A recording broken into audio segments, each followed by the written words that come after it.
nothing alike. We's different. You ain't the hustling type. We's different. Ladies and gentlemen, boys and girls of the YouTube world, CJ Rose's back in the building. Welcome back to the channel. This is my second video of the day, and it is a little bit of a surprise for y'all today. And it is an AEW video. Yes, today I will be talking about all elite wrestling because Fyter Fest starts this Wednesday, and it will be a two-night event. So night one will be this Wednesday, night two will be next Wednesday. So I'm gonna do it like this. I'm gonna do my predictions for night one right now, and then I'll review it Thursday, and then night two predictions I will do next Sunday, and then night two review I'll do that next Thursday. That's how it go. So we gonna talk about all elite wrestling. You're gonna hear my opinions about it. I never talk about it, but I do watch it every week, so I am very attentive of what's going on. So let's get into it. All right. So they told us about night one, what's gonna be on the card. Last Wednesday, there's only 5 matches, so this is. I'm guessing it's gonna be 2 hours, like the usual. So let's get into it. All right. So I actually have the list here. All right. So first match I'm gonna talk about will be the AEW Women's Championship on the line, as Shida will defend her title against Penelope Ford. And I'm gonna make this as short as possible. Shida retains. Simple. It's about, that's as simple as I'm going. Because this is my problem with AEW. This is one of the problems I have with AEW. The one problem I have with AEW is there ain't that many damn women in the business. There's not that many women in that company, and that's the truth. And I'm sorry to say, but it's the truth. Because if you can really think about it, you can name about at least maybe 5 to 6 women. Off the top of my head, I could name 6.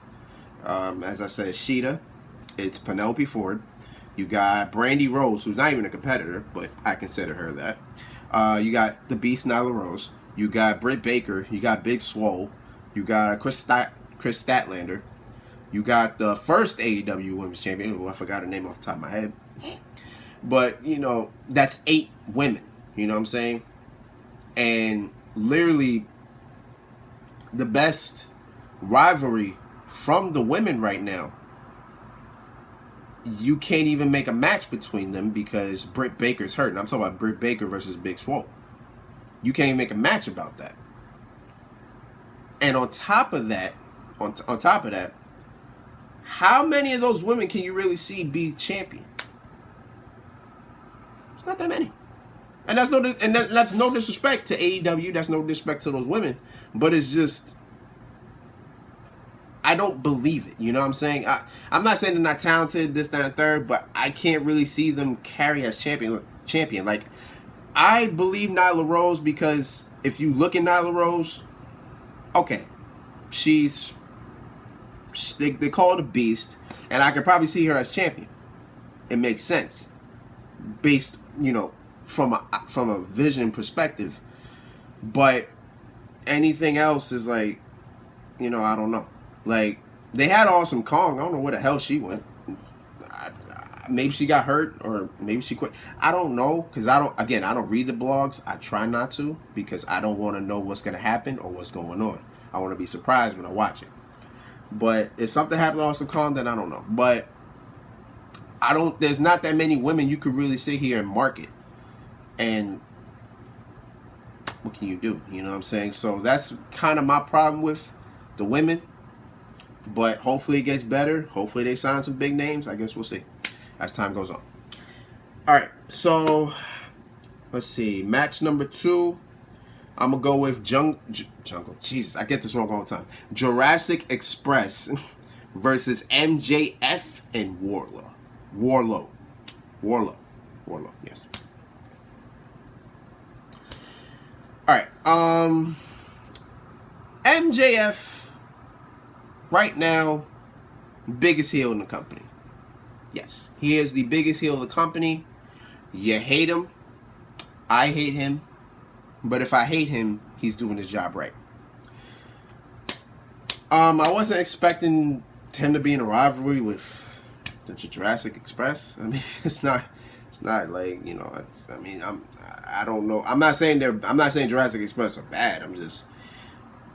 I thought MJF would be in a bigger rivalry than this against a big name, but I guess they're trying to build him up from the ground up, which is fine because he does play his character well.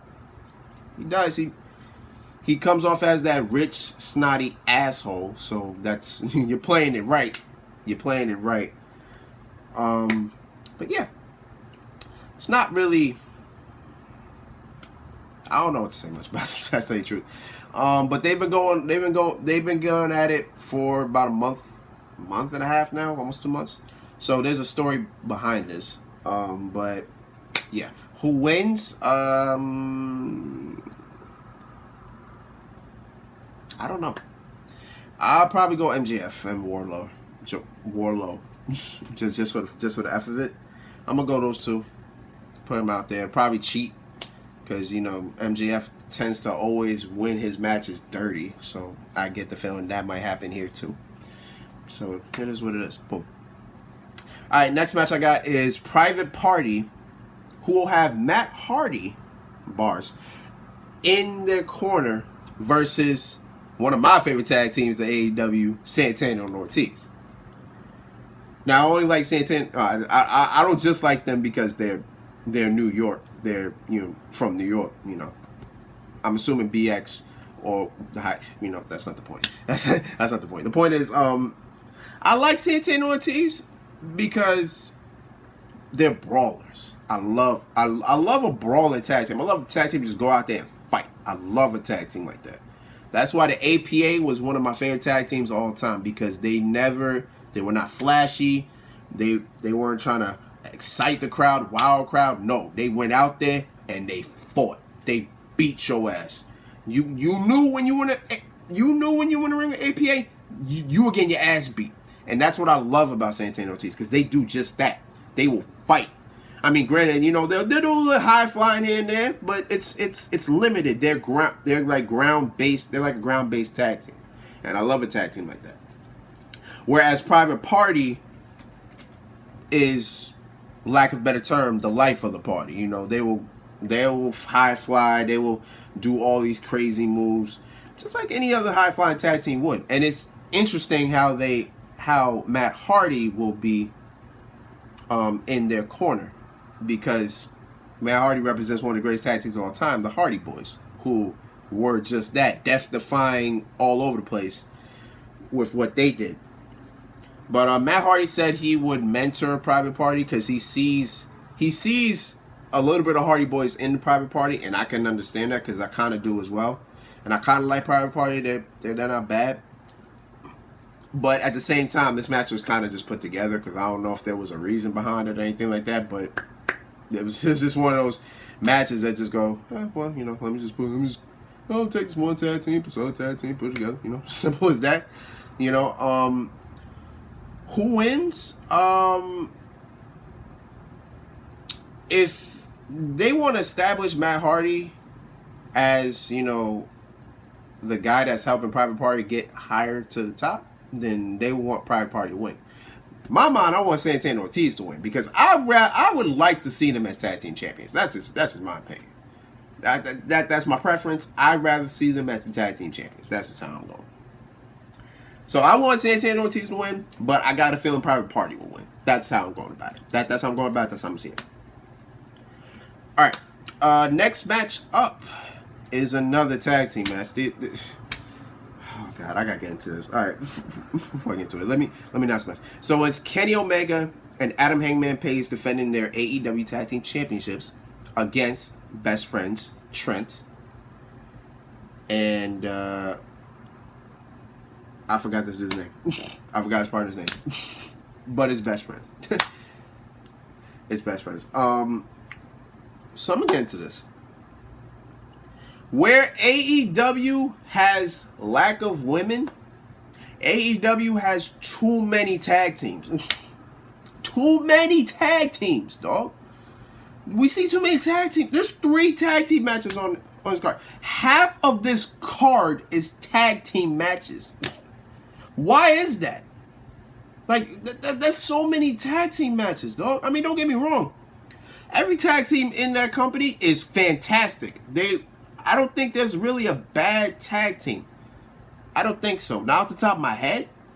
But there's not a lot of bad tag teams in this company.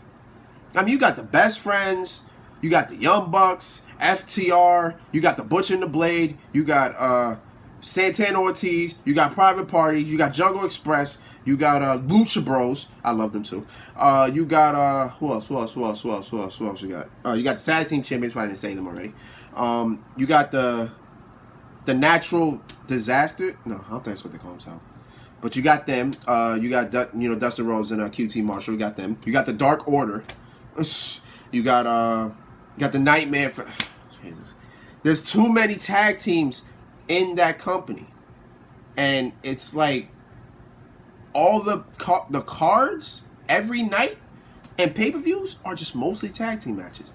And while I don't mind them, because again they're great, like this is great tag team wrestling. It's just this, like, your card is mostly filled with just tag team matches, and it's hard to really sit here and just. It's like, damn, like, I don't know.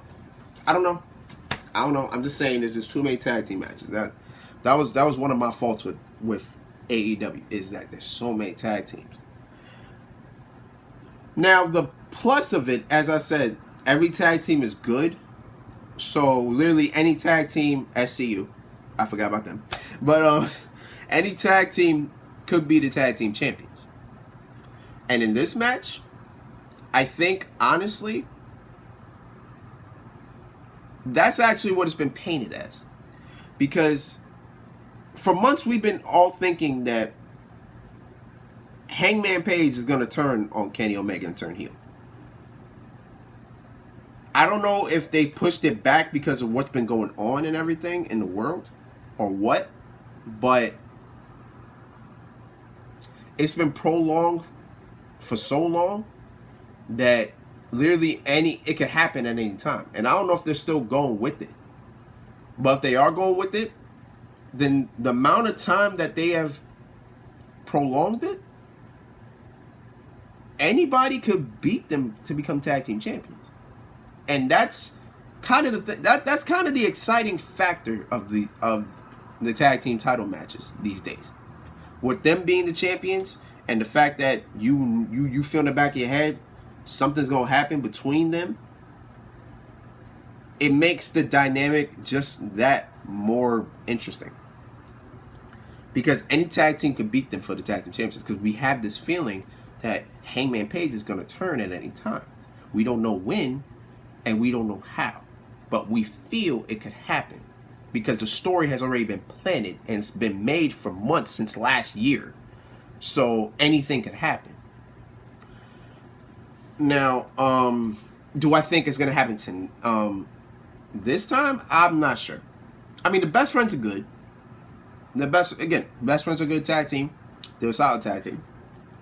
But when Omega and Hangman are on their game, these two are hard to beat. Like, really hard to beat. Like, Kenny Omega is already one of the best wrestlers in the world. Kenny Omega alone is one of the best wrestlers in the world. So, he's already hard to beat as it is. You give him a tag team like Adam Hangman Page, who is kind of solid, but if he's put with a good tag team partner, he's hard to beat as well. So, at this point in time, since there really hasn't been that much friction lately, I pick the tag team champions to retain. I pick them to retain their titles this night. Best Friends will put up a hell of a fight, as they always do, because that's one thing about the Best Friends they do, that they do great. They always put up a good fight.